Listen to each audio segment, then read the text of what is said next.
Fala Fala, família.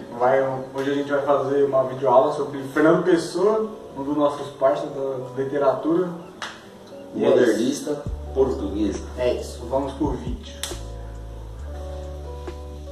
A escola literária desse autor é o modernismo português, que começou em 1915 com a revista Orfeu, com a sua primeira publicação na revista Orfeu, Que apresentava vários artistas, incluindo o Fernando Pessoa, como destaque desta publicação. E um deles era um dos seus melhores amigos, Mário de Sá, que é isso. A gente vai falar de umas principais características desse modernismo português, que, como principalmente aqui no Brasil, né, era o distanciamento do sentimento, do sentimentalismo, que era mais frio e crítico, pensativo. Ele tinha um espírito dinâmico e meio que se adequava, seguia as tendências da tecnologia. Que sempre queria estar à frente do seu tempo e essas coisas. Usava uma linguagem cotidiana, que não tinha mais muito aquela linguagem formal e Rebuscado. Tomado. E ele tinha sempre um espírito crítico e questionador das coisas. Tinha uma oposição às normas também, que era meio que anarquista, né? Os pensamentos meio anarquistas. Sim. Contra o governo e essas coisas. Justamente porque dessas características era a originalidade e excentricidade das obras. Que era sempre diferente e tal. Sim. E tinha uma ruptura no passado, numa atitude de inovar essas obras. Que seria tipo, antigamente, como tinha aquelas pessoas que escravidão e Um pensamento colonialista, pensamento arcaico. Um pensamento Arcaico. Antigo. Então eles sempre tentavam renovar esse pensamento, sendo críticos e tal, e criticando a sociedade. Isso. E a gente vai falar do contexto histórico dessa fase, que um dos marcos, né, muito grande era justamente a Primeira e a Segunda Guerra Mundial. Também as teorias que estavam sendo lançadas sobre, igual Albert Einstein, Freud, sobre psicanálise, psicanálise da relatividade, física, isso, e transformações tecnológicas, avião, cinema, telefone, eletricidade, todas essas coisas assim. E tudo isso influenciou justamente no pensamento da época. E no caso, né, esse novo estilo literário. Também começou perto da proclamação da República de Portugal, que surgiram, com essa proclamação surgiram dois partidos, que era o situacionista, eu sempre esqueci o nome, situacionista. Lembro de decorar. Se cai na perguntinha de história lá, só pá. Que tem uma proposta que pretendia resgatar os anos de glória de Portugal, que seria a colonização e exploração, essas coisas. E também tinha os inconformados, que almejavam o oposto disso, que era criticar esse colonialismo e essa exploração dos mais fracos, assim, dos menos avançados tecnologicamente. E eles propunham justamente a inovação desses inconformados. Que, tipo assim, como tem o próprio tópico aqui, como quando surgiu uma revista chamada Águia, eles tentaram reviver as glórias de Portugal no passado. Só que não foi muito aceito, porque as glórias de Portugal, como surgiu o pensamento tipo de Freud, teorias de como o ser humano era bom e foi corrompido, essas conquistas portuguesas foram ditas como oriundas. Como antigas. Oriundas, sabe? Tipo, escravidão, esses negócios, tipo, não foi muito aceito. E justamente esses inconformados não gostaram muito dessa ideia, tipo, de relembrar o passado obscuro de Portugal. E eles queriam, de vez, assim, implantar o pensamento crítico, que no caso... tirar esse pensamento da humanidade. E a gente vai falar agora de Fernandinho de Pessoa, que nasceu e os seus parça lá, que eram os heterônimos dele. Que ele era meio doido, aí tinha várias pessoas, ele era várias pessoas. Fernando de Pessoa era filho de Joaquim e Dona Maria. Ele nasceu em Lisboa, dia 13 de junho de 1888. Foi o mesmo ano da... Fim da escravatura. Fim da escravatura. E o bagulho lá da escravatura, esqueci o nome agora. Abolição da escravatura, da Princesa Isabel. E os pais deles não eram da mesma cidade, eles eram de diferentes lugares, né? No caso, o pai dele era de Lisboa e a mãe dele era de Açores. O Fernando Pessoa, ele com apenas 5 anos, ele perdeu o pai dele, ele virou órfão de pai. O pai dele morreu de tuberculose e deixou a família dele, né, num estágio de pobreza, tipo, extrema pobreza, que fez eles venderem, leiloarem os móveis e bens dele, a casa também, para morar numa casa mais simples, para conseguir sobreviver, né? Sim. E no mesmo ano, nasceu o irmão dele, Jorge, que morreu com menos de um ano. E em 1894, com apenas 6 anos, Fernando Pessoa criou seu primeiro... Criou não, né? Desculpa. Criou, ele criou. Ele falou lá com o primeiro heterônimo dele, que é o Chevalier de Paz. E nessa passada de tempo, a sua mãe, em 1895, ela se casou de novo com um comandante português que foi nomeado cônsul de Portugal em uma cidade da África chamada Durban. E com isso, Fernando Pessoa passa a viver na África. E isso refletiu substancialmente na sua formação, principalmente acadêmica, pois ele teve a primeira interação com uma das línguas faladas dele, que foi inglês, porque ele frequentou uma escola para freiras, primeiramente, chamada West Street, e depois uma chamada Durban High School, essas duas na África. E nisso ele teve contato com o inglês. Educação inglesa, né? Educação em inglês, de qualidade. Ele teve várias outras perdas também que vieram a refletir no seu estilo de vida, né? Que foi 2 irmãs dele que morreram muito cedo, que uma morreu apenas com 3 anos e outra com 2 anos, que foi em 1901 e 1904. Em 1902, quando ele tinha 14 anos, a família dele voltou para Lisboa e 3 anos depois ele entrou na faculdade de Letras e Literatura e Filosofia. Mas ele não concluiu o curso. Ele não concluiu porque ele começou a se dedicar mais à literatura e entrou em um grupo de intelectuais, assim, que eles mais futuramente seriam fundadores do modernismo português. Digamos que fundadores do modernismo português. Um deles era Mário de Sá, que virou um grande amigo dele. E o Almada Negreiros também foi um dos amigos dele também. E desses amigos deles, que foi o Mário de Sá, ele, junto com o Fernando Pessoa, eles meio que criaram a revista mencionada primeiro lá, que fundou o modernismo, né? Com a publicação da primeira obra modernista. E depois disso, seu amigo Mário de Sá se suicidou.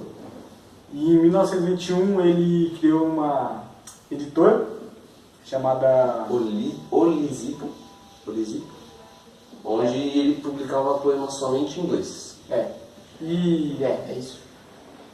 Daí em 1924 ele fundou a revista Atena, que foi ao lado do seu outro conhecido, o amigo Rui Vaz. Aí em 1926 ele trabalhou como co-diretor na revista Comércio e Contabilidade.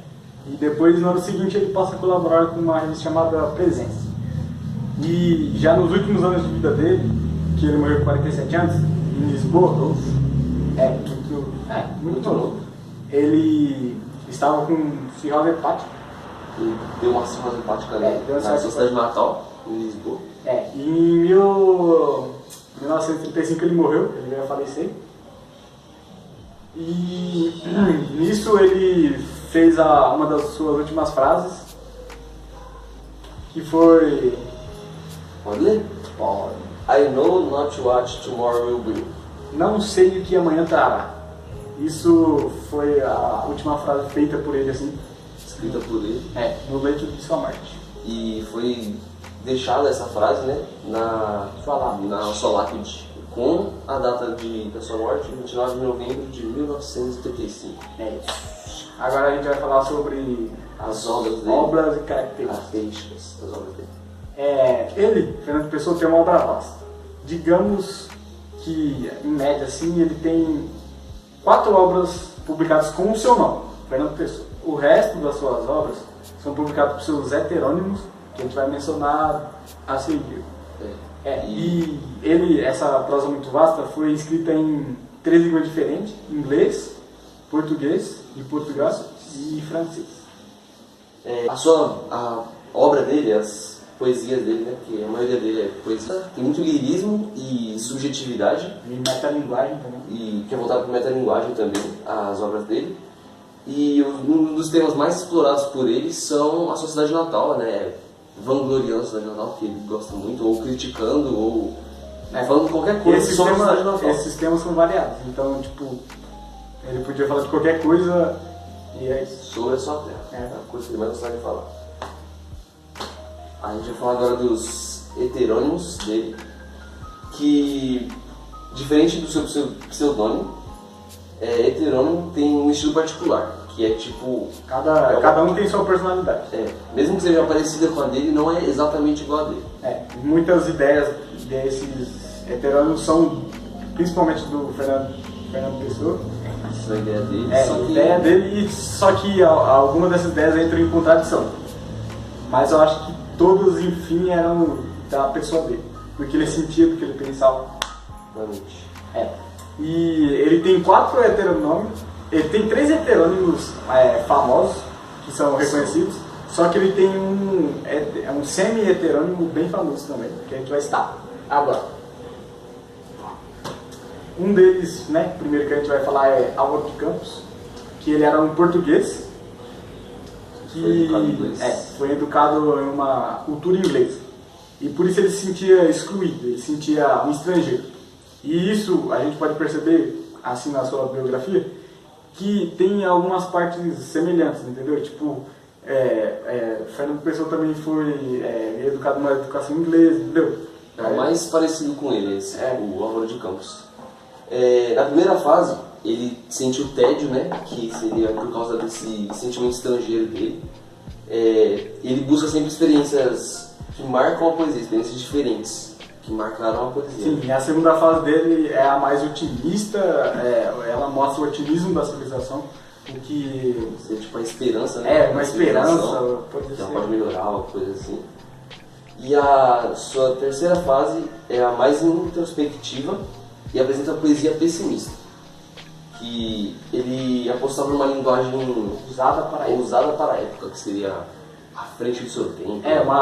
Justamente uma linguagem mais livre, uma linguagem meio que sem regras, assim, anarquista. uma linguagem cotidiana, que a gente falou na cabeça. Que é ao contrário da racionalidade de Ricardo Reis. No caso é um heterônimo dele. Que coloca emoção em seus escritos. Ele, coloca mais emoção, não é aquela poesia fria que fala que é uma das características principais do modernismo, mas ele, coloca mais emoção do que frieza nas... Sim, e nisso ele entra em contradição, porque alguns heterônimos dele falam sobre a racionalidade e outros falam sobre emoções. Exatamente, como é o oposto dele. E justamente Álvaro de Campos é considerado o alter ego de Fernando Pessoa. Ricardo Reis é um médico que acreditava na monarquia e tinha uma escrita tradicional. E a linguagem utilizada por ele por esse heterônimo muito culta e apresenta um lado clássico, digamos assim. Mais arcaico, mais antigo, essas coisas. Ele foi viver no Brasil quando a República de Portugal foi Proclamada. proclamada. Os textos do Reis foram publicados na revista Atena e na revista Presença, que foram as duas que ele trabalhou e uma que ele fundou. E aí, nesse heteronômio, ele fala sobre uma das filosofias antigas, que ele buscava tranquilidade pela teoria de Epicuro, no caso epicurismo, que falava sobre buscar a felicidade além das dores, só que ele se baseava mais no estoicismo, isso, que buscava sempre a razão acima das emoções. Ele não deixava as emoções subjugar as razões, sempre as razões por cima. E como Fernando Pessoa não determinou uma morte, que tipo assim, para todos eles ele determinou uma morte, tipo, quando morreu o heterônimo dele. E pro Ricardo Reis, ele não conseguiu, ele não determinou essa morte, provavelmente ele ia determinar, só que ele morreu antes de determinar a morte dele, né? E então o José Saramago, que é um outro importante autor português, escreveu o livro O Ano da Morte de Ricardo Reis, e fala da morte do Ricardo Reis. E é isso aí. Agora a gente vai falar do Alberto Caeiro, que foi o mais importante dos seus heterônimos, que apesar de ser um camponês sem estudo, ele é classificado como Fernando Pessoa como o mais complexo e como um mestre. Ele é considerado, digamos que, um mestre entre os outros, entendeu? Porque ele tinha um estilo simples, mas de compreensão complexa, entendeu? Aí... É tipo que ele fazia reflexões profundas nas suas escritas, entendeu? Ele era mais sentimentalista. O Alberto só escrevia poesia, só que ele não achava que era possível retratar o que ele sentia com prosa. Então ele só escrevia poesia. Justamente por isso ele se opõe esse heteronômio meio que se opõe ao anterior, que falava sobre a busca da razão filosófica. Ele falava tipo justamente ao contrário, que ele tinha que buscar a razão sentimental, porque isso sim que tipo como posso falar? Que era a maneira certa de pensar. É mais correta, mas... E uma das obras mais conhecidas dele era O Guardador de Rebanhos. Agora esse daqui é o Bernardo Soares, que é um semi-heterônimo, que é parecido com Álvaro de Campos. O primeiro, né? Seria o primeiro. Que é parecido com o Fernando Pessoa. Então ele é um heterônimo do alter ego do Fernando Pessoa. É uma brisa. E tipo, ele tem uma parte da personalidade direta do Fernando Pessoa. É isso. É tipo, uma é uma parte, outra é o alter ego dele. Alter ego, exatamente. E aqui vemos que a sua bibliografia dele é extensa, só que aqui podemos ver que a maioria das obras dele são póstumas. Não, 22. 22. 4 são 4 publicadas na vida quando ele estava vivo ainda, e as outras 18 foram publicadas póstumamente. E a última foi publicada em 1986. Foi o primeiro Fausto. Agora a gente vai falar sobre o Poema em Linha Reta, que a gente considerou um dos mais importantes, que mais são estudados, né, sobre... A gente levou em consideração alguns, e com a palavra da professora Sônia Maria, a gente colocou esse daí. Agora eu vou ler um trecho dele. Nunca conheci quem tivesse levado porrada. Todos os meus conhecidos têm sido campeões em tudo. E eu, tantas vezes, eles. Tantas vezes porco. Tantas vezes vil. Eu, tantas vezes, irrespondivelmente parasita. Indesculpavelmente sujo. Profundo. O Poema em Linha Reta é uma composição de Fernando Pessoa, que ele assinou com o seu heteronônimo Álvaro de Campos.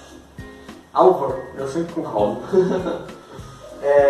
E ele escreveu essa obra entre 1914 e 1935. Não se sabe muito bem a data que ele postou lá.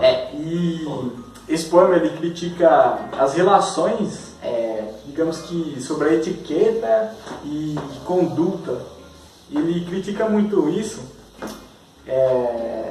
e ele aponta a falsidade sobre isso e a hipocrisia dessas relações. Que tem entre as pessoas que têm o pensamento arcaico, né? Que são as condutas, por exemplo, aquele negócio das pessoas. Um exemplo, né? Casar, tipo, a mulher casar com um cara que ela não conhece porque a família pediu, entendeu? Ela sem conhecer. Aí, tipo, a hipocrisia das pessoas. Das pessoas que não têm amor, essas coisas. É isso. Assim. Que é isso. Agora a gente vai ler Autopsicografia. Um poema chamado Autopsicografia. Gigante. Que é muito grande. Muito extenso. Eu vou ler tudo, então se prepara. Vai dar 1 hora de vídeo mais ou menos. Se você não vai matar nós. O poeta é um fingidor. Finge tão completamente que chega a fingir que é dor. A dor que devera sente. E os que leem o que escreve, na dor lida sentem bem.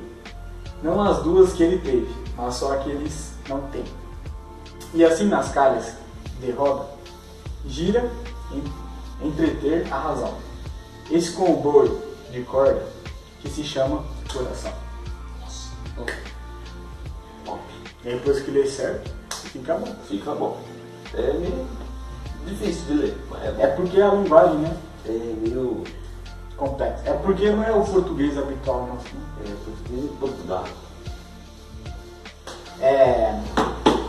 A autopsicografia seria tipo o que um poeta pensa na hora, tipo uma psicanálise, uma psicografia do que ele está pensando na hora de escrever uma poesia. E justamente ele faz uma psicografia que consiste em ele apresenta fatos psíquicos e uma descrição psicológica de uma pessoa. E justamente essa pessoa é Fernando Pessoa. É ele mesmo. E com isso a gente encerra a nossa videoaula por aqui. Se inscreve aí no canal. Ativa a sineta Sineta. para receber as notificações. Só os tapas nervoso. Só tapa. E dá like. Dá like. E é nóis. E assiste os vídeos 3B porque nós é top. 3B rainha, o resto nadinha. Exatamente.